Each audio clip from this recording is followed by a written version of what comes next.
Yes, everybody could use a little good news. So, this is an article from HousingWire. It is Housing Demand Now Reflects a Positive Trend.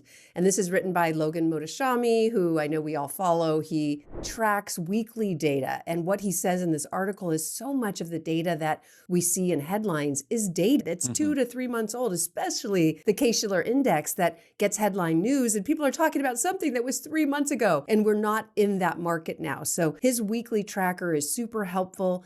The one I want to focus on is the section of this article that's housing inventory, because the headlines are talking about all this inventory. We're constantly talking about it being a buyer's market and the shift and so forth, but that is dated news.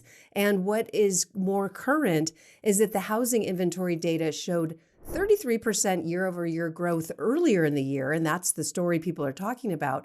But now it's down to 16% year-over-year growth. So what we've seen in the last few months is obviously mortgage rates have come down a bit. And we've talked about this for a long time, that as soon as mortgage rates come down, there's a whole bunch of people that can enter the market. It doesn't make it more affordable for everybody, but it makes it more affordable to some people who were just on the edge. And given the massive number of millennials out there in that house buying era in the mid 30s, give them a little leeway and they'll take it, right? So that's what we're seeing. So that's why we're probably in a normal sort of correction, but that is not because there's no one buying. Like you said, it's increased a little bit. I think it was 4.02 million or something sales volume, which is up. It was under 4 million. It was before. If you really understand markets and prices, they're dependent on both supply and demand. And for a real crash, you need to see demand deteriorate. You need supply to explode. That's when a crash happens. We're not seeing either of those happen. We're seeing demand relatively stable. Supply has increased, but it's already starting to level off.